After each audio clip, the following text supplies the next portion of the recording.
सो hi everyone, मैं आपकी host Alia एक बार फिर से आप सबका स्वागत करती हूँ हमारे आपके official YouTube channel prop dot में। हाजिर एक नई वीडियो के साथ आपके सामने। और आज की हमारी वीडियो एक इन्फॉर्मेटिव वीडियो होने वाली है। ये एक पॉडकास्ट वीडियो है। यहाँ पे हमें ज्वाइन कर रहे हैं लकी सर। लकी सर, आपका स्वागत है हमारी इस वीडियो में। लकी सर के साथ हमारा पहले भी पॉडकास्ट शूट हो चुका है जो कि न्यू नोएडा पे बेस्ड था। अगर आपने नहीं देखा है तो आप उसे अभी वॉच करिएगा इस वीडियो को देखने के बाद। इसके साथ ही साथ आज की वीडियो में हम डिस्कशन करने वाले हैं 6% और 7% किसान कोटा प्लॉट के बारे में। क्या डिफरेंसेस हैं इनमें, हमें किस लोकेशन पे जाना चाहिए, कौन सी जगह प्राइम होगी, इस तरह के कई सारे क्वेश्चन आगे आपको हमारी वीडियो में देखने को मिलेंगे। तो आप वीडियो में एंड तक बने रहिएगा। बाकी हम वीडियो को स्टार्ट करते हैं। तो सर, जैसा कि आज हमारा आपका फिक्स हुआ था कि हम किसान कोटे प्लॉट पे बात करने वाले हैं, तो आज के समय पे क्वेरी जो आती है वो अलग अलग आती है। लोग 6% किसान कोटा आबादी प्लॉट के बारे में भी जानना चाहते हैं और कुछ लोग अब 7% किसान कोटा आबादी प्लॉट पे भी इंटरेस्ट लेने लगे हैं। सबसे पहले इनके बीच में डिफरेंसेस क्या है? क्या एक ऐसी चीज़ है जो इन दोनों को अलग करती है? बहुत बहुत धन्यवाद आलिया जी। जी सर। देखिए, जो किसान कोटा 6% और 7% की आजकल जो बातचीत ज़्यादा होती है, ज़्यादा हमारे जो क्लाइंट पूछते हैं क्या है। सबसे पहले तो मैं ये बता दूं कि किसान कोटा होता क्या चीज़ है। हाँ जी सर, बिल्कुल। किसान कोटा जो एक वर्ड है, ये कहने की बोलचाल में एक वर्ड है। किसान कोटा होता क्या है एक्चुअल में? अथॉरिटी किसी भी अगर सेक्टर को डेवलप करती है जी, चाहे वो इंडस्ट्री का सेक्टर हो या रेजिडेंशियल सेक्टर हो, मतलब किसी भी पर्पज़ के लिए, इवन रोड बनाने के लिए या कुछ और दूसरा स्ट्रक्चर बनाने के लिए कोई भी ज़मीन लेती है तो ज़मीन किसानों की ज़मीन का ही अधिग्रहण करता है। जो भी उसके एरिया में आते हैं, गांव जो भी जिस गांव की होती है, तो उस ज़मीन के बदले में अथॉरिटी एक तो किसान को एक निश्चित कंपनसेशन देती है। एक फिक्स अमाउंट जो होता है पर स्क्वायर मीटर का अथॉरिटी का डिसाइड होता है अलग अलग टाइम पे। एक तो वो ज़मीन के बदले में एक धनराशि मिलती है मुआवजे के रूप में। सेकेंडली, किसान को क्योंकि उसकी ज़मीन गई है तो अथॉरिटी में ये प्रावधान है भाई किसान को आगे चल के कुछ रोजगार करने के लिए, कुछ अपना बिजनेस स्टार्ट करने के लिए एक आवश्यकता है, क्योंकि उसकी मेन आजीविका कृषि की ज़मीन होती थी, वो एक्वायर कर ली। तो अथॉरिटी ने ये शुरू से ही प्रावधान किया है कि किसान को ज़मीन के बदले में एक अमाउंट मुआवजा और एक छोटा सा एक उसको प्लॉट दिया जाए। प्लॉट क्या? प्लॉट जिसकी जितनी ज़मीन होती है, मतलब क्योंकि गांव में जो काश्तकार होते हैं किसान, वो तरह तरह के समझ लो, किसी पे फिक्स ज़मीन तो होती नहीं है भाई, हर में वेरिएशन है। किसी पे 2 बीघा, किसी पे 4 बीघा, किसी पे 10 बीघा, किसी पे 50 बीघा। तो जिसकी जितनी ज़मीन है उसके एवज में उसको अथॉरिटी एक प्लॉट देती है जी। तो उस प्लॉट को ही हम किसान कोटा प्लॉट कहते हैं। तो वो देने की जो निर्धारण की जो ग्रेटर नोएडा प्राधिकरण का जो अभी है, तो वो 6% इसलिए कहते हैं कि जितने भी मीटर, मान लीजिए 10,000 मीटर अगर ज़मीन एक्वायर हुई है तो 10,000 मीटर के 6% के रेशो से उसका बनता है 600 स्क्वायर मीटर का प्लॉट। 1,000 मीटर गई है तो 60 स्क्वायर मीटर हो गया, 5,000 मीटर गई है तो 3,600 स्क्वायर मीटर हो गया। यानी कि जितनी टोटल ज़मीन गई है स्क्वायर मीटर में, उसका इंटू 6%, उसका एक उसको भूखंड मिलेगा। उसको किसान कोटा भूखंड कहते हैं। 6% किसान भूखंड कोटा। तो वो जो ज़मीन मिलती है, वो ज़मीन जो उसकी कह लीजिए एक मालिकाना हक होता है, या उस ज़मीन को जो अलॉट करती है वो अथॉरिटी अलॉट करती है। प्रॉपर उसकी अलॉटमेंट लेटर इशू होता है, लीज प्लान होता है, जैसे कि हमारे सेक्टर्स के प्लॉट में होता है। मतलब एक तरह से वो लीगल प्रॉपर्टी है अथॉरिटी की तरफ से। तो उस प्रॉपर्टी पर आप किसी बैंक से लोन ले सकते हो, मॉर्गेज रख सकते हो। मतलब वो एक कच्चा आबादी का टुकड़ा या लाल डोरा की ज़मीन होकर एक लीगल एक आपके पास भूखंड है जो अथॉरिटी में रजिस्टर्ड होता है। उसको अथॉरिटी लीज प्लान बनाती है, उसका अलॉटमेंट लेटर देती है, फिर उसकी रजिस्ट्री कराती है किसान के नाम। तो उस ज़मीन को 6% ज़मीन कहते हैं। चूँकि ये ज़मीन 6%, अच्छा 6% 7%, इसका वेरिएशन भी आपने पूछा। ग्रेटर नोएडा में जो अभी अथॉरिटी का प्रावधान है वो 6% देने का है कि जितनी ज़मीन स्क्वायर मीटर में गई है उसका 6%। इसी अगर पॉइंट को आप ले तो ग्रेटर नोएडा से पहले नोएडा अथॉरिटी स्थापित है, वहाँ पर ऑलरेडी सब चीज़ डेवलप्ड है। वहाँ पे मिलता था वो 5%, आज भी मिलता है। नोएडा में जो ये रेशो है ज़मीन का बदले में प्लॉट देने का, वहाँ जितनी ज़मीन गई है उसका 5% का इसलिए नोएडा के किसान कोटा प्लॉट का 5% कहते हैं। ग्रेटर नोएडा में वो नीति में 6% प्लॉट देने का, इसलिए 6% किसान कोटा। और जो हमारी ईडा अथॉरिटी है, यमुना एक्सप्रेस वे अथॉरिटी जो एयरपोर्ट के पास बन रही है, उसमें इन्होंने 7% कर दिया। यानी नोएडा में 5, यहाँ 6, 7, 1% बढ़ाते हुए तो यमुना वाले जो एरिया में किसानों के प्लॉट मिलेंगे, जो आबादी वाले, मतलब आबादी नहीं, आप कृषक भूखंड कहते हैं इनको, जो ज़मीन के बदले में, तो यमुना अथॉरिटी वाले प्लॉटों को 7% किसान कोटा का प्लॉट कहेंगे और ग्रेटर नोएडा वाले प्लॉटों को 6% किसान कोटा का प्लॉट कहेंगे। ये बेसिकली दोनों में डिफरेंस होता है, यही डिफरेंसेस है। बाकी चीज़ सेम है, चाहे आप वहाँ लीजिए चाहे आप यहाँ लीजिए। देखिए चीज़ तो जो मैंने बताया ना, एक उसका पोर्टफोलियो अथॉरिटी की तरफ से दोनों प्रॉपर्टी वैलिड प्रॉपर्टी है, रिकॉग्नाइज प्रॉपर्टी है, किसी भी बैंक से आप लोन ले सकते हैं। बाकी देखो प्रॉपर्टी की लोकेशन, उसका सेक्टर वाइज अलग अलग, उसमें तो वेरिएशन रहता है। बाकी दोनों का जो प्रोसेसिंग है, दोनों की गवर्निंग बॉडी है, दोनों का वो सेम है, उसमें कोई वो डिफरेंस नहीं है कि भाई 6% में कुछ बहुत ज़्यादा अलग चीज़ें हैं, 7% में अलग चीज़ें होंगी। जो 6% पे प्रावधान आप ग्रेटर नोएडा में कर सकते हो, मसलन उसको बनाने की जो परमिशन है, कितना बना सकते हो, उसको आगे डिस्कस करेंगे। जी। तो वो जितना बनाने की परमिशन है वही यमुना अथॉरिटी में परमिशन है। कितने % में बना सकते हो, क्या क्या एक्टिविटीज़ कर सकते हो।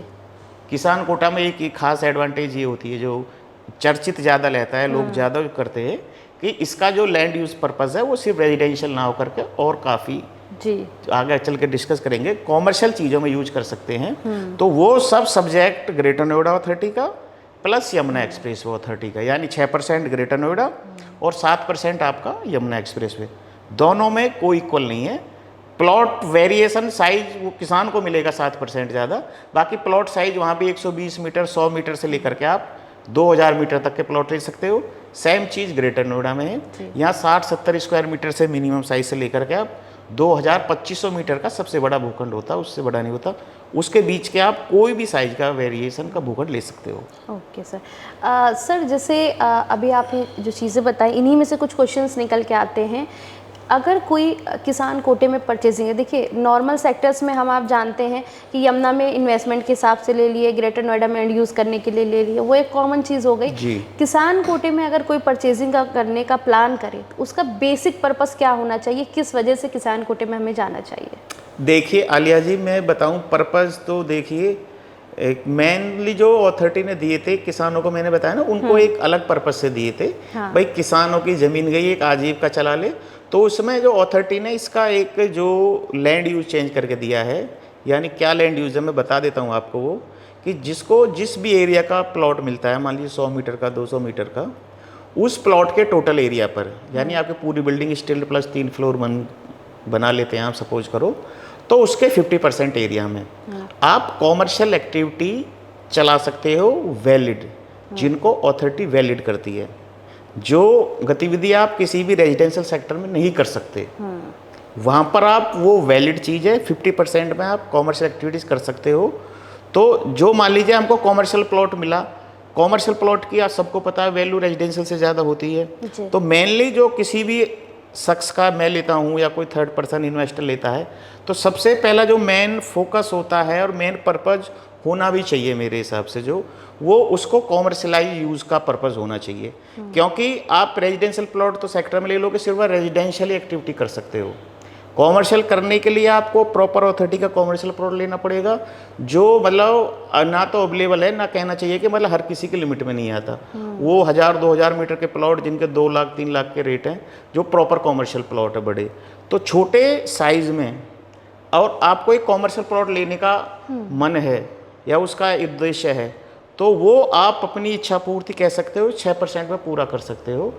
हालांकि लोग ऐसा नहीं है कि सिर्फ कॉमर्शियल लेते हैं, कुछ लोग अपने रेजिडेंशियल पर्पस से लेते हैं, भाई वो तो सिद्ध होता ही होता है। कॉमर्शियल प्रॉपर्टी में आप रहने के लिए बना लो, उसमें किसी की कोई बंदिश नहीं है। हाँ, लेकिन अथॉरिटी के रेजिडेंशियल सेक्टर में आप कॉमर्शियल नहीं कर सकते। समझ रहे बात को आप? जी। रेजिडेंशियल में आप कॉमर्शियल नहीं कर सकते, लेकिन मान लीजिए ये कॉमर्शियल प्रॉपर है 50%, इसमें आप रेजिडेंशियल भी करना चाहो, मैं ये नहीं कहता कि आदमी को नहीं करना चाहिए, कर सकते हैं, लेकिन जब आपकी प्रॉपर्टी की वैल्यू कॉमर्शियल की ज़्यादा होती है तो, और कॉमर्शियल उस प्रॉपर्टी का एक्चुअल यूज़ है, तो क्यों ना उसको कॉमर्शियल में यूज़ किया जाए। तो मेन पर्पज इसका कॉमर्शियल का ही होता है, होना भी चाहिए। बाकी आप रेजिडेंशियल कर सकते हो, दैट्स नॉट बैड आइडिया, उसको भी आप कैरी कर सकते हो, दोनों ही पर्पज से लोगों ने ली हुई है। ओके जी। तो सर जैसे आज के समय में प्लानिंग की जाए परचेजिंग करने के लिए किसान कोटे प्लॉट्स में, तो आप कौन सी ऐसी लोकेशन है जिसे प्रेफर करेंगे या किस सेक्टर्स पे जाने के लिए लोगों को बोल सकते हैं? देखिए आलिया जी, वैसे तो ग्रेटर नोएडा में भी, नोएडा में भी जो 5-6% के प्लॉट्स है, क्योंकि शहर काफ़ी बड़ा है, बढ़ चुका है, चारों तरफ डेवलपमेंट हो रहा है, हो चुका है, तो आपको हर जगह पे मिल जाएंगे प्लॉट। ऐसा नहीं है कि भाई सिर्फ पर्टिकुलर एक ही पॉइंट पर प्लॉट्स हैं, जैसे डिफरेंट सेक्टर है, उन सेक्टरों के पास अलग अलग लगे हुए हैं। बात होती है कि बस किसी सेक्टर की थोड़ी लोकेशन मोर बेटर होती है, किसी की थोड़ा सा सोफार होती है, लेकिन वहीं पर डिफरेंस आ जाता है फिर रेट का, सीधी सी बात है। ग्रेटर नोएडा में अगर बात करें आज की डेट में 6% प्लॉट्स की, तो देखो सबसे जो यहाँ प्राइम लोकेशन के प्लॉट्स हैं और जो सबसे कह लीजिए आप मोस्ट प्रीमियमली कॉस्ट के प्लॉट्स हैं, वो नॉलेज पार्क 2 के अंदर पड़ते हैं, जो पूरा एक नॉलेज पार्क एरिया है जहाँ पे 100-150 से ज़्यादा इंस्टीट्यूशनल एरिया है, जो आपका मेट्रो स्टेशन नॉलेज पार्क है, इसके पास लगता है, अपोजिट जगत फार्म।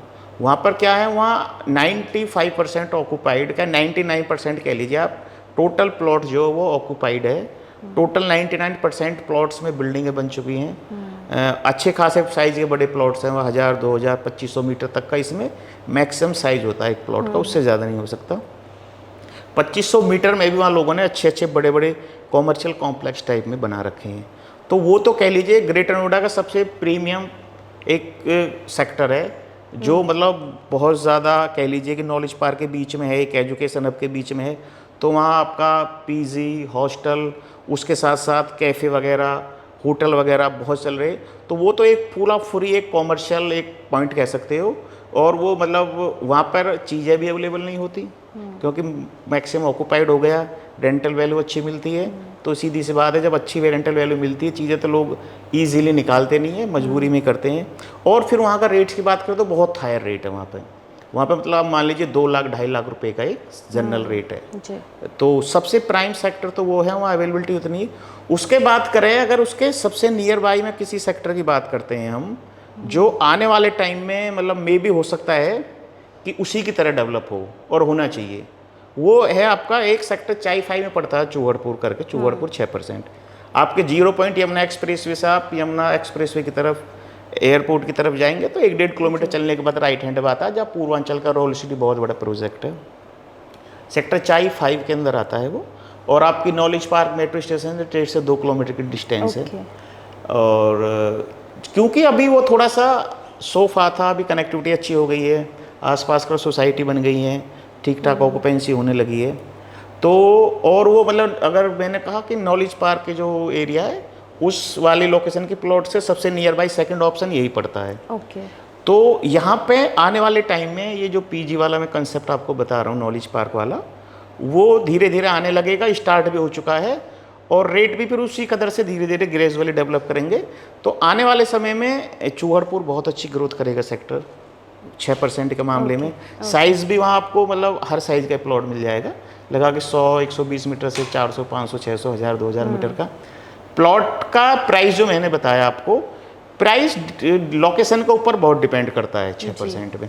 ये मतलब करता तो हर सेक्टर में, रेजिडेंशियल सेक्टर हो या कोई हो, लेकिन स्पेशली बात करते हैं 6% की, तो इसमें लोकेशन का थोड़ा ज़्यादा बड़ा वो होता है। उसका रीज़न बताऊँ, आप किसी भी अंदर छोर पे प्लॉट हो, आपका किसी अंदर रोड हो, कॉमर्शियल एक्टिविटी तो आप कर सकते हो, अथॉरिटी गवर्नमेंट आपको मना नहीं करेगी, लेकिन चूंकि अंदर जाकर करेंगे तो सीधी सी बात है कि भाई कॉमर्शियल चीज़ें जो होंगी फ्रंट रोड पे अच्छी दिखेंगी, अच्छी सेल होंगी, अच्छी बिक्री होगी, वो अंदर जाएंगे तो थोड़ा कम हो जाता है। तो वहाँ पे जैसे किसी भी सेक्टर है जो भी 6% के हैं, चूड़पुर हो गया, कासन हो गए, अगर वो मेन फ्रंट जैसे 18 मीटर रोड का मेन एंट्री फ्रंट होता है, उस पर चीज़ें देखेंगे तो वहाँ की चीज़ों के रेट में और अंदर की चीज़ों के रेट में काफ़ी वेरिएशन आता है। लेकिन वो 18 मीटर वाली रोड आपकी मेन, बिल्कुल आप समझ लीजिए कि जैसे ऑथोरिटी ने आपको कॉमर्शियल एक कॉम्प्लेक्स अलॉट कर दिया हो, वहाँ प्रॉपर ऑथोरिटी की तरह आप डेवलप कर सकते हो। तो 18 मीटर रोड वाली जो प्रॉपर्टी है वो आपको थोड़ी सी प्राइस में मिलेगी, थोड़ी अंदर जाके प्रॉपर्टी कम में मिल जाएगी। बाकी एक्टिविटी आप कॉमर्शियल दोनों में कर सकते हो। चीज़ के थोड़ा सा इसके बाद बताऊं, चूड़पुर के पास के कासना करके जगह है, कासना भी बहुत अच्छा ग्रोथ मिला है पिछले 3-4 साल में देखेंगे तो वहाँ काफ़ी 100-150% तक का ग्रोथ रेशियो आया है। आज की डेट में वहाँ मान लीजिए अगर ग्रेटर नोएडा के मतलब ओवरऑल उस सेक्टर में 6% वाले में डेवलपमेंट की बात करें, ऑक्यूपेंसी की बात करें, तो सबसे ज़्यादा कासना सेक्टर के अंदर ही है। रीज़न उसका इसलिए है क्योंकि वो पूरा एरिया इंडस्ट्रियल एरिया से सराउंडिंग में है। आपकी ओप्पो कंपनी हो गई, एशियन पेंट्स हो गई, और बड़ी बड़ी वहाँ पर कई कंपनी इलेक्ट्रॉनिक्स की है, और सारी ईस्टर्न पेरिफेरल एक्सप्रेसवे का बिल्कुल वहाँ पर आप कनेक्टिंग पॉइंट समझ लीजिए। पुराना इंडस्ट्रियल हब है साइट 5 के नाम से, तो मतलब हज़ारों की लाखों की संख्या में इंडस्ट्रियल है। तो उनसे रिलेटेड लोग जो वहाँ पे रहना चाहते हैं, कोई गोडाउन बनाना चाहते हैं, कुछ अपना स्टोर रूम बनाना चाहते हैं, तो उनको देखते हुए वो साइट भी काफ़ी डेवलपिंग और बहुत डेवलपमेंट साइज है। सेकंड ऑप्शन पर आप कासना देख सकते हो, वो अच्छी लोकेशन है। देन उसके बाद तो फिर मैं आपको बताऊँ, जैसे नॉर्मली आप जुनपत जा सकते हो। आप जुनपत 6% के प्लॉट्स में जुनपत हो गया, बोड़ा की हो गया, घोड़ी बछेड़ा हो गया, ये वाले जो पॉइंट्स है ये आपके आ गए आपके इस तरफ जिधर हमारा DMIC कॉरिडोर बनने वाला है, जिधर दिल्ली मुंबई इंडस्ट्रियल कॉरिडोर है, तो वहाँ बड़ा एक इंडस्ट्रियल हब बन रहा है, कॉरिडोर अलग से है, एक मल्टी मॉडल ट्रांसपोर्ट हब भी बनने वाला, बोड़ा की जो सुना होगा आजकल वर्ड चलता है, वहाँ मेट्रो का, रेलवे का और रोड कनेक्टिविटी का, तीनों का। जैसे दिल्ली यमुना या आपकी आनंद विहार में टर्मिनल है जंक्शन, ऐसा बड़ा जंक्शन ट्रांसपोर्ट का वहाँ पे बनने वाला है, जो ऑथोरिटी द्वारा अप्रूव हो चुका है, जिस पे काम भी स्टार्ट हो गया। तो आने वाले टाइम में वहाँ प्लॉट्स में भी काफ़ी ग्रोथ होगी। तो ये फिर उसके बाद अगर बात करें थोड़ा सा और सोफा में, तो इकोटेक 11 पड़ता है, माहिचा विलेज पड़ता है, वहाँ पर भी आप देख सकते हो। वहाँ पर प्लॉट कंपेरेटिवली थोड़ा रेट में भी ठीक मिल जाता है। कनेक्टिविटी लोकेशन उसकी भी बिल्कुल जो आपका ईस्टर्न पेरिफेरल एक्सप्रेसवे है उससे बिल्कुल सटी हुई है। आने वाले फ्यूचर में उसकी लोकेशन भी अच्छी होगी। वहाँ भी 4-5 अच्छे बड़ी बड़ी इंडस्ट्री आपकी, एक मिंडा करके ग्रुप है बीकानेर वाला है, और 4-5 बड़े बड़े ग्रुप, बाकी छोटी 1000-2000 मीटर की फैक्ट्रियाँ तो सैकड़ों की संख्या में बननी है, तो वो ऑप्शन भी बेस्ट रहेगा। तो ग्रेटर नोएडा का 6% का मैंने आपको सारा बता दिया। 5-6-7 तो सेक्टर जो ठीक ठीक प्राइम सी लोकेशन मेन जो है सारी।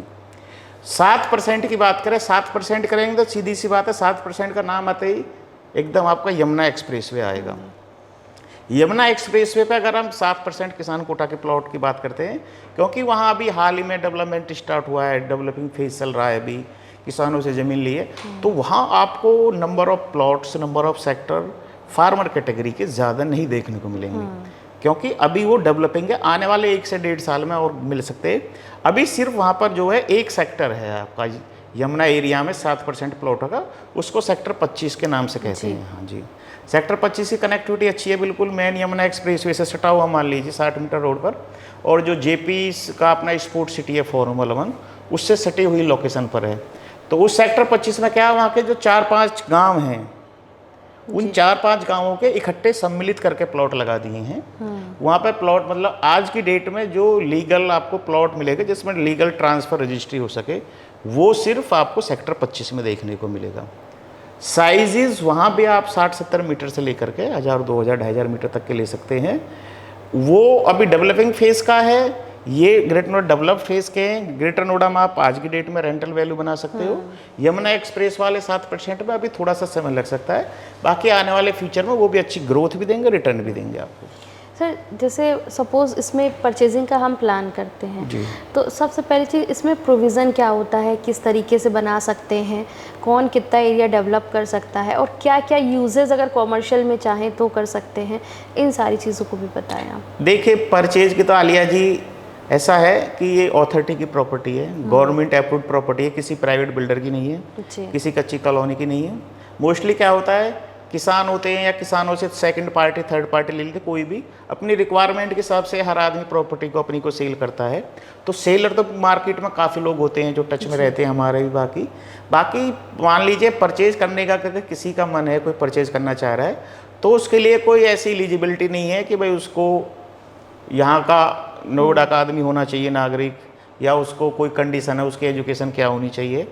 पूरे हिंदुस्तान में, पूरे भारत का कोई भी इंसान प्रॉपर्टी ले सकता है अपने बजट के अकॉर्डिंग, अपने सिस्टम के अकॉर्डिंग। प्रॉपर्टी खरीदने का सबसे पहले प्रॉपर्टी आप अपने बजट के अकॉर्डिंग देखेंगे, जितना बजट, उसके बाद प्रॉपर्टी के पेपर चेक करने होते हैं। पेपर आप चेक करा दो, अथॉरिटी में एक बार जाकर करा दो। उसके बाद जैसे प्रॉपर अथॉरिटी के प्लॉट्स में प्रोसेस होती है, पहले प्रॉपर्टी का अथॉरिटी के अंदर ट्रांसफर डलता है, ट्रांसफर मेमोरेंडम। ट्रांसफर मेमोरेंडम से प्रॉपर्टी आपके नाम आती है, टीएम लेटर मिलता है। टीएम लेटर मिलने के बाद फिर आप रजिस्ट्री करा सकते हो रजिस्ट्रार ऑफिस में जाकर, जो सेक्टर गामा 2 के अंदर है।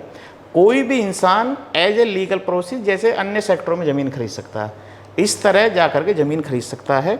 और कॉमर्शियल एक्टिविटीज़ की मैंने आपको बताया भाई, सबसे पहले तो लोग मतलब अपनी, कुछ लोगों ने शॉप्स बना रखी है, शॉप बना लीजिए आप as per permissible to greater Noida authority. Greater Noida authority आपको, आप किसी भी बिल्डिंग का, किसी भी एरिया का मैप कराओगे तो मैप सैंक्शन के लिए आप पहले अथॉरिटी में मैप को अप्लाई करोगे। मैप अप्लाई करोगे, अथॉरिटी से आपको अप्रूव मिलेगी, देन आप बिल्डिंग बनाओगे। फाइनल कंप्लीशन अथॉरिटी इंस्पेक्शन करेगी, देन आपको फाइनल सीसी मिलेगा। तो आप अपने हिसाब से उसको कॉमर्शियल एक्टिविटी के लिए यूज कर सकते हो, एज ए शॉप बना सकते हो, एज ए आप कह लीजिए कि जैसे हॉस्टल रूम बना सकते हो, पीजी रूम के अकॉर्डिंग डेवलप कर सकते हो, या एज ए पूरा हॉल बना के आप उसको, अगर आपकी बड़ी रोड पर है, ठीक फ्रंट है, तो एज ए शोरूम भी यूज कर सकते हो। आपको अंदर की तरफ है बड़ा एरिया, एज ए गोडाउन भी यूज कर सकते हो आप। बाकी प्रॉपर आप 1 रूम सेट करके, 2 रूम सेट करके कितनी बिल्डिंग बना लो, किसी को देते हो तो उसको अपने हिसाब से डिज़ाइन कर सकते हो। Map approval greater Noida authority करेगी, डिज़ाइन आप अपने अकॉर्डिंग उसमें कॉमर्शियल ये जो एक्टिविटीज़ मैंने बताई, शॉप से लेकर शोरूम, अपनी शॉप, ड्राई क्लीनिंग की शॉप, मेडिकल स्टोर हो गया आपका, चक्की आटा हो गया आपका, मतलब इवन जो एक होता है मार्केट का प्रारूप से लेकर, शोरूम से लेकर, गोडाउन से लेकर, कुछ भी बना सकते हो आप। ओके, फ्लोर वाइज की बात करें तो कहाँ तक लेके जा सकते हैं, और क्या एरिया की वजह से भी डिफरेंसेस आता है, साइजेस से भी फ़र्क पड़ता है इसको फ्लोरिंग करने में? देखिए, अभी तक जो पहले अथॉरिटी का प्रावधान था जी, वो थोड़ा कम था। अभी पिछले कुछ टाइम में अथॉरिटी ने इस परमिशन को बढ़ाया, क्योंकि ज़रूरत ज़्यादा होती है बिल्डिंग। अभी जो हाल फिलहाल में अथॉरिटी की तरफ से बाईलॉज है, आप अपने प्लॉट को, अगर प्लॉट आपका 100 मीटर से बड़ा है, 112 मीटर से बड़ा प्लॉट है, तो उसमें एक फ्लोर पर आप ग्राउंड फ्लोर पे स्टिल्ड, देन ऊपर 3 फ्लोर जी, और टोटल एरिया का आप मैक्सिमम 75% कवर कर सकते हो। यानी आपका 200 मीटर का प्लॉट है, उसका 75% आपका 150 मीटर मैक्सिमम कवर कर सकते हो आप, जो कवर करोगे आरसीसी से। आगे पीछे थोड़ा ओपन छोड़ना पड़ता है, बिल्डिंग बाईलॉज होते हैं। तो टोटल इसकी जो है वो 15 मीटर की वो है, स्टिल प्लस 3 फ्लोर, आप टोटल 15 मीटर हाइट तक ले जा सकते हो, जो लीगल अप्रूव्ड आज की डेट में है। यानी आपकी मोटा मोटा कहे तो 4 फ्लोर हो गए, ग्राउंड, फर्स्ट, सेकंड, थर्ड। तो इतने फ्लोर तक आप आज की डेट में बना सकते हो। बेसमेंट बनाना चाहो तो बेसमेंट में आपका कुछ एफआर कटेगा नहीं, बेसमेंट आप बनाओगे तब भी आप इतनी फ्लोर बना सकते हो, बेसमेंट आप कवर कर सकते हो इसमें। मींस बेसमेंट भी बना सकते हैं, 4 फ्लोर ऊपर भी बना सकते हैं। बेसमेंट प्लस स्टील प्लस उसके 3 फ्लोर, ये अथॉरिटी द्वारा आज की डेट में ऑथराइज मैप सैंक्शन है, इतना आप बना सकते हो। ओके, और वो कंडीशन किसी छोटे बड़े प्लॉट पर अप्लाई नहीं होती। हाँ, स्टील पार्किंग वाली जो बताई थी वो 100 मीटर से बड़ा प्लॉट होना चाहिए, 100-120 मीटर से, उस पर उससे छोटे प्लॉट पे स्टील पार्किंग बन नहीं पाती है फिर। तो उससे बड़े प्लॉट पे आप फिर आपको 200, 400, 500, 1000 मीटर का प्लॉट किसी पे भी बना करके आप दे सकते हो। छोटे प्लॉट में फिर सर बेसमेंट बन सकती है? हाँ, बेसमेंट तो आप किसी भी एरिया बना सकते हो। बेसमेंट से जो उसका एफआर है उस पर कोई बदलाव नहीं आएगा। बेसमेंट आप किसी भी साइज में कहीं भी बना सकते हो। ओके, तो बेसमेंट का इशू नहीं, बाकी आप बड़े साइज, थोड़े से बड़े साइज करके, यानी कि 112 मीटर प्लस 120 मीटर वैलिड है। हाँ, वैलिड 120 ज़्यादा होता है, उससे ऊपर आप स्टील फ्लोर किसी भी फ्लोर पर आप जा सकते हो, मतलब किसी भी साइज में। ओके, अब सर जैसे आज के समय पे परचेजिंग करने चले, जैसे कि आपने तो अलग अलग लोकेशंस बता दिए हमें, जी, जी। है ना, तो हम तो कंफ्यूज हुए ना, हमें पता नहीं सामने वाले लोग जो हमें देख रहे हैं, हाँ, नहीं, थोड़ा सा कंफ्यूज है ना कि होते हैं, किस लोकेशन पे जाना चाहिए इनमें से। जी, जी। दूसरी चीज, इसमें क्या कहीं रेट भी मैटर करता है? लोकेशन वाइज रेट अलग अलग हो जाए तो वो फिर वो भी एक बजट का पॉइंट हो जाता है, थोड़ा ये भी बताएं सर। देखिए, जो ग्रेटर नोएडा में पूरे 6% के प्लॉट हैं, वो मैंने डिफरेंट लोकेशन बताई, दोबारा बताते हैं। जैसे नॉलेज पार्क हो गया, हाँ, सेक्टर 45 चूड़पुर हो गया, इंडस्ट्रियल एरिया कासना हो गया, इकोटेक 11 मायचा हो गया, XU3 में रायपुर हो गया, और आपका बुड़ाकी एक्सटेंशन उधर बुड़ाकी हो गया, जनपद हो गया जो DMIC के पास है। ये सारी मैंने लोकेशन आपको बताई। इनमें जो सर्कल रेट है, सर्कल रेट सभी का सेम है पूरे ग्रेटर नोएडा में, जो भी करंट में है 13,500 रुपये पर स्क्वायर मीटर का। ठीक है। ये इसमें अच्छी बात है कि ये कह सकते हो कि ये रेट अभी परिवर्तित हो चुका है, अप्लाई होने वाला है, अगले 10 से 15 दिन में अप्लाई हो जाएगा, क्योंकि काफ़ी टाइम से लोगों की डिमांड थी, क्योंकि मार्केट रेट काफ़ी हायर हो गए, सर्कल रेट डाउन थे। तो सर्कल रेट गवर्नमेंट की तरफ से अप्रूव्ड आ गया, जियो उसका अथॉरिटी अप्लाई करने वाली है, जिला प्रशासन कर देगा। अभी ये मोटा मोटा 13,500 से 25,000 रुपये स्क्वायर मीटर पर होने वाला है अभी करंट में। आने वाले 10 से 15 दिनों में देखोगे आप, इसका ऑर्डर जियो जारी हो जाएगा तो ये लग जाएगा। तो वो आपका जो सर्कल रेट है वो किसी भी साइज में, किसी भी एरिया में और किसी भी लोकेशन पे जी आपका इक्वल रहेगा।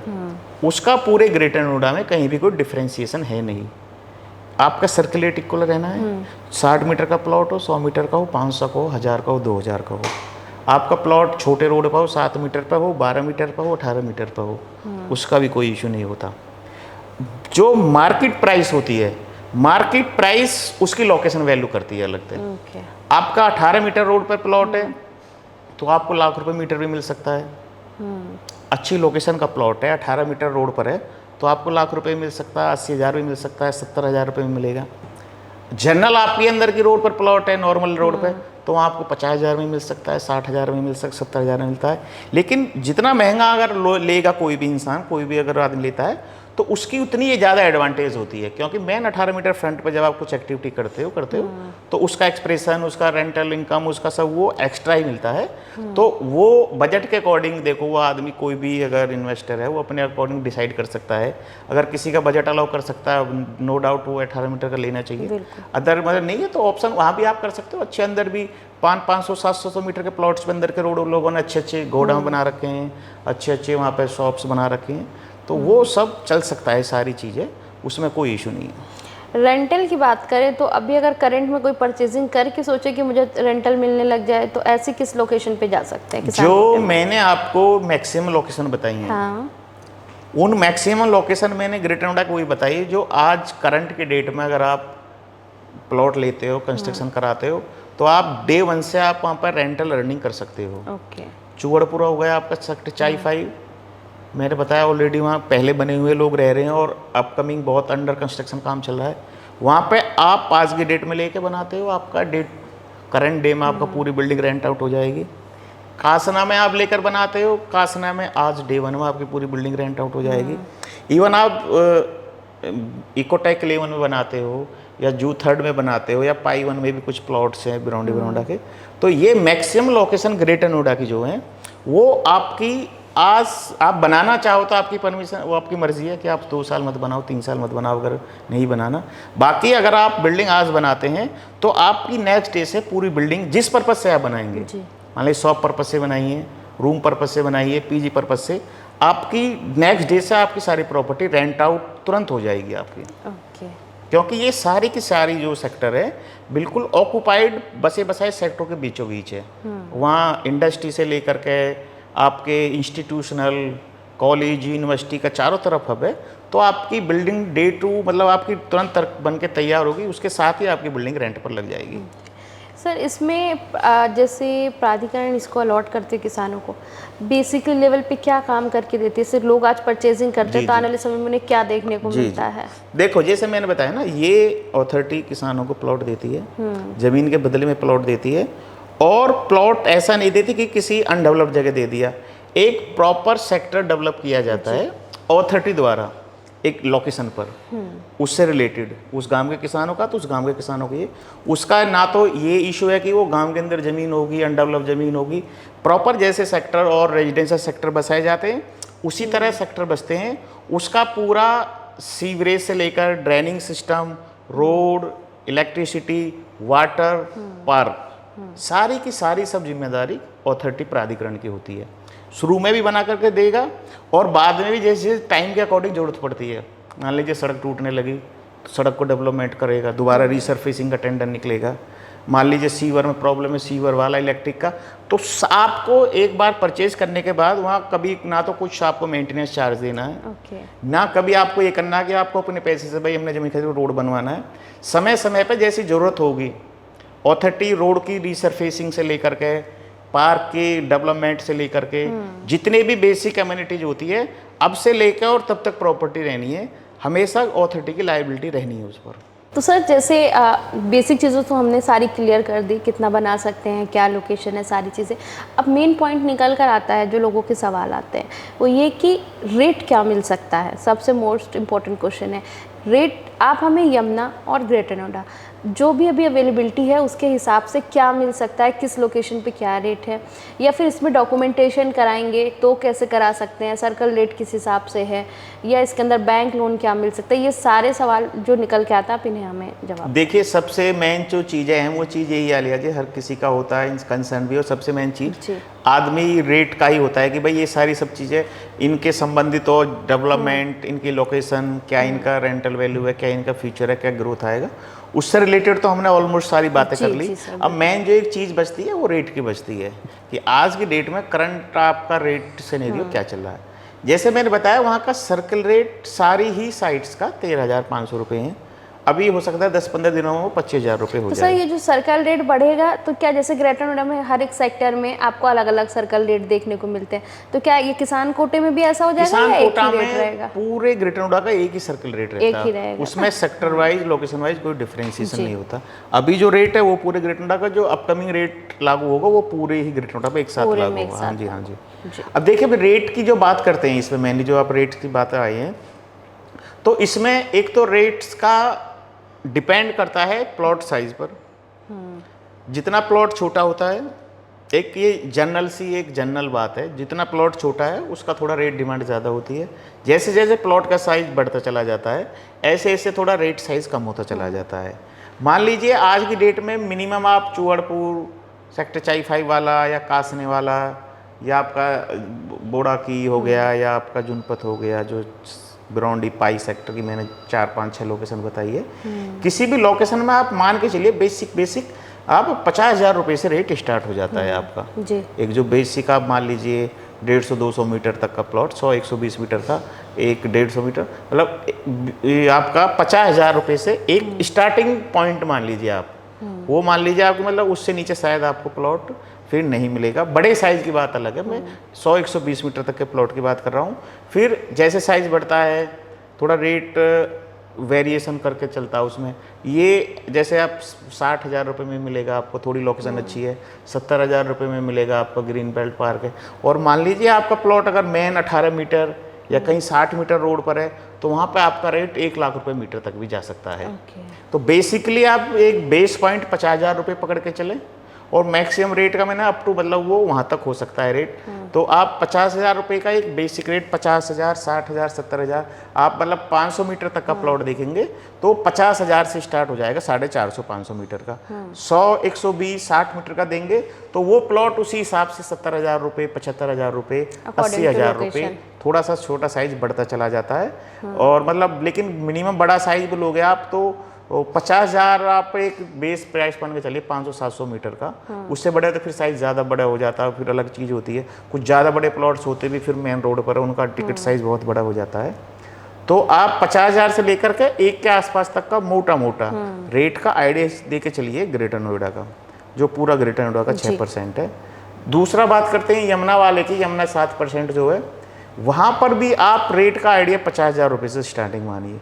हालांकि अभी यहाँ बिल्डिंग आप बना लेंगे अगर बनाना चाहते हैं, लेकिन अभी रेंटल इनकम है नहीं। लेकिन अपकमिंग फ्यूचर को देखते हुए, एयरपोर्ट को देखते हुए लोगों का रुझान ज़्यादा है, नंबर ऑफ प्लॉट्स कम है अभी, इसलिए वहाँ अवेलेबिलिटी कम मिलती है, इसलिए रेट्स वहाँ भी ऑलमोस्ट आप ग्रेटर नोएडा की इक्वली मान के चलिए। वहाँ पर भी मतलब वहाँ पर भी 50,000, 55,000, 60,000 रुपये तक का रेट आपको आज की डेट में देखने को मिलेगा। यमुना वाला 7% जो है उसका सर्कल रेट यमुना वाले का थोड़ा सा कम है, 9,500 रुपये सर्कल रेट है अभी किसान कोटा वालों का, और सिर्फ एक ही सेक्टर में लगे हुए, सेक्टर 25 के अंदर। और सर्कल रेट मैंने आपको बताया। बात आपने की थी रजिस्ट्री किस अमाउंट पर होगी। देखिए नॉर्मली जो रजिस्ट्रार ऑफिस में रजिस्टर होती है किसी भी एक पर्पज़ लैंड का, एक जगह जो निश्चित ज़मीन है उसका एक रेट निश्चित हो जाए, भाई ये हमारा सर्कल रेट है, तो अथॉरिटी मिनिमम वो रेट तो अथॉरिटी चाहती है कि इससे नीचे रजिस्ट्री आप नहीं कर सकते एज पर बाय लॉ, इतने का आपको स्टाम्प लगाने पड़ेंगे। लेकिन आप उस ज़मीन की वैल्यू हाइट वैल्यू में अगर ज़्यादा दिखाना चाहते हैं, मान लीजिए आपका 13,500 का सर्कल रेट है, बोले कोई सेलर बोले कि भाई मैं आपकी प्रॉपर्टी को 25,000 रुपये दिखाना चाहता हूँ, 30,000 रुपये मीटर, तो उसमें अथॉरिटी या मतलब रजिस्ट्रार ऑफिस को कोई आपत्ति नहीं है, वो अपनी वैल्यू की वाइट वैल्यू ज़्यादा दिखा सकता है। तो वाइट वैल्यू 30,000 दिखा सकता है, 35,000, लेकिन वो डिपेंड करता है सेलर पे। वो एक यूनिवर्सल लॉ नहीं है। यूनिवर्सल लॉ तो ये है कि 13.5 से नीचे आप कर नहीं सकते, वो एक फिक्स रेट है। ऊपर आप सेलर बायर की दोनों की इच्छा अगर है, दोनों में ट्यूनिंग है, दोनों चाहते हैं, दोनों में कंप्रोमाइज़ है, तो उसका वाइट रेट आप मतलब एग्रीमेंट टू सेल वैल्यू 13,500 से 20,000, 25,000, 30,000, 35,000 कर सकते हो। बैंक लोन की अगर बात करते हैं तो जितने भी नेशनलाइज बैंक है, प्राइवेट बैंक है, जैसे अथॉरिटी की बाकी प्रॉपर्टी रेजिडेंशियल प्रॉपर्टी पर लोन करते हैं, एज इट सारा सब कुछ लोन आपका सारे बैंक रेडी करते हैं। बैंकों को लोन करने में आपत्ति नहीं, क्योंकि property lease hold property authority की प्रॉपर्टी है। ये भी जैसे बाकी प्रॉपर्टी आपका अलॉटमेंट लेटर होता है, ट्रांसफ़र लेटर होता है, रजिस्ट्री होती है, तो बैंकों को लोन करने में इशू नहीं है कुछ भी। वाइट वैल्यू का आपको मैंने बता दिया, अगर म्यूचुअल अंडरस्टैंडिंग है वाइट वैल्यू भी आपकी बढ़ सकती है। और रेट का मतलब 50,000 तो आप मिनिमम पकड़ के चलिए आज की डेट में ग्रेटर नोएडा का। 50,000 से लेकर एक के और ऊपर तक का भी कुछ अच्छी लोकेशन का रेट है, जहाँ पे प्राइम लोकेशन है। तो रेट इसके बीच में रहने वाला, वो अपने साइज, अपने सिलेक्शन, एरिया, लोकेशन, उसके अकॉर्डिंग डिफरेंट हो सकता है वो सब चीज़ें। यमुना का रेट आपने बताया? यमुना का भी रेट मैंने जो बताया आपका 50,000 से लेकर के 65,000 रुपए के बीच का, 65,000। उसमें सर जैसा मैंने नोटिस किया है छोटे प्लॉट्स के ऑप्शन बड़े कम आते हैं। यस। इस पे भी थोड़ा बताएं। देखो मैंने कहा ना, छोटे प्लॉट्स के ऑप्शन हर जगह ही कम होते हैं। रीज़न क्या है कि भाई वो प्लॉट मैंने बताया ना किसान की लैंड के अकॉर्डिंग होता है। हाँ जी। तो मान लीजिए किसी का 60 मीटर मिनिमम प्लॉट बनना है, तो मिनिमम मान लीजिए उस पर 1 बीघा ज़मीन है, 2 बीघा ज़मीन है, तो उस पर भी अमूमन क्या होता है 10 बीघे, 5 बीघे, 8 बीघे, 20 बीघे इतनी ज़मीन होती है। तो नॉर्मली प्लॉट जो नंबर ऑफ क्वांटिटी होती है, लार्ज नंबर जो होता है, 120 मीटर से बड़े प्लॉट ज़्यादा होते हैं। तो 120 से छोटे 100 मीटर, 90 मीटर, 80, 60 मीटर के प्लॉट्स ग्रेटर नोएडा में भी कम है, वहाँ पर भी कम है। ये छोटे प्लॉट की जो अवेलेबिलिटी है वो हर जगह कम रहती है, क्योंकि छोटे साइज़ की ज़मीनें लोगों पे कम है, बहुत 1-2 बीघे, वो लिमिटेड लोग होते हैं।